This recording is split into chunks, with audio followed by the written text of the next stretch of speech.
As a recruitment company, we encounter so many professionals asking us why they have applied for a job and they're not getting any feedback. We are here to talk about this, on why no employer is looking at your CV, and we're going to be exploring more on the reasons and how you can improve. My name is Cynthia Wakio, the Communication and Events Manager at Corporate Staffing Services, and I am joined with one of our CV writing experts who is going to expound more of this. Thank you for joining me, Mary. Thank you, Cynthia, for having me once again. Yeah. So from your point of view as a recruiter, what can make an employer toss someone's CV aside before even taking time to review it?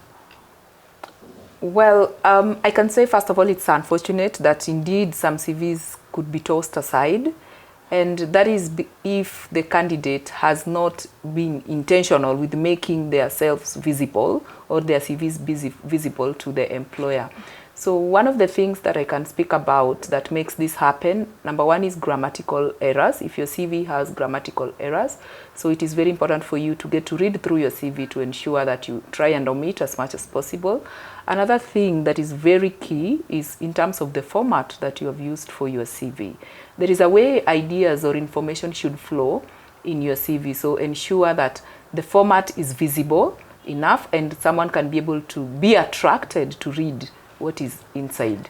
Yeah, and also there are employers who rely on the ATS system to do their shortlisting, and so for you as a candidate also ensure that your CV is ATS compliant, because what happens with ATS system is that it is tailored or specifically automated to pick some of the keywords from your CV. So if that is not the case with your CV, that it will definitely be tossed aside. Yeah, so those are some of the areas that a candidate, someone who is job hunting, should really focus on in their CV. Yeah, speaking of focusing on, so what should a CV focus on that you ensure that stands out to increase your chances of being reviewed? Well, to increase the chances of your CV being reviewed over and above what we have just said, again, a recruiter or an employer does not just read everything in your CV. There are key areas that they focus on. And number one is a career profile summary, which is normally like a brief of what you write in the cover letter. So have you captured clearly your experience and how it has prepared you for the role that you are applying for? Some of the values that you've been able to acquire that you can bring on board to that potential employer. Another very key area is the skills and competence section. Have you outlined and elaborated briefly on each skill and how relevant it is for the role that you are applying for? Number three, that is very important and can enhance your chances of your CV being reviewed and even getting shortlisted, is in terms of the achievements or the accomplishments. Every employer wants to onboard someone who is able to bring in results. And so if your CV has the achievement sections well captured, then it increases your chances of being reviewed, and of course being given an opportunity for an interview. Yeah. I think taking you back to the first question, one of the things I've seen is there are candidates who job hop. You stay for 2 months, 3 months, 6 months, you get to another job. And I think also that is one of the things that really, are not attractive to an employer. Yeah, what I would say, it is not a good picture for you as a candidate, for an employer, because at the stages of you sending your application, the employer is relying fully on the information that you've given on your CV to shortlist you for that interview. And so when it comes to job hopping from one role to the other, the employer will have that impression of, this is the kind of a person who does not stay for long. And of course, recruitment is expensive.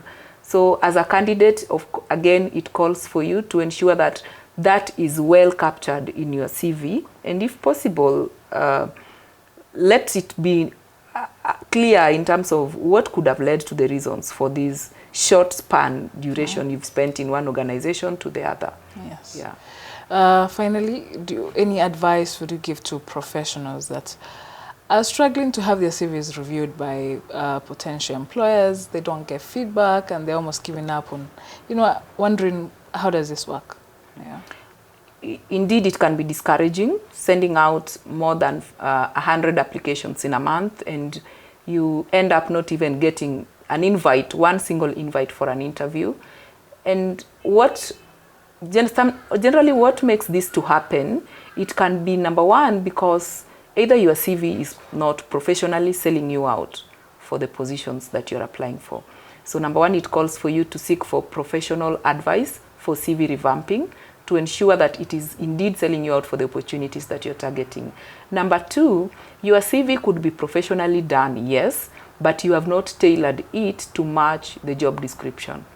And that even brings the question, sometimes you find candidates asking, so does it mean I should be having more than one CV when I'm applying for a role? So what we advise is that every time you're sending out an application, ensure that you have tailored it to match the job description, because that is what increases the chances of it being reviewed and you being called for that interview. And lastly, your CV could be professionally done. You have tailored it to match the job description, but if you don't send those applications on time, then they may never reach the recruiter's desk. And especially if you are applying through recruitment firms, because recruitment firms normally do their shortlisting on a rolling basis. In most cases, they don't even wait for the deadline to start shortlisting. So it calls for you to, from the moment you get that notification or that alert, send the application immediately, because that is what will increase your chances of it being reviewed and you being called for that interview. Yeah. These are quite helpful tips to give professionals, and I hope someone picks up one or two tips that can work for them. Thank you for your time. Thank you, Cynthia. So there you have it from Mary, one of our CV experts. It's usually in the small things. How soon do you apply for a job? Do you qualify for the jobs you apply for? Do you tailor your CV to match what the employer is looking for? And are you at least 70% qualified for that role that you're applying for? She also mentioned that you can seek for professional help where you can be reviewed for your CV to ensure that you increase your chances to get in your next job. We provide that service, and if you want more information, please click on the link below. See you in the next video.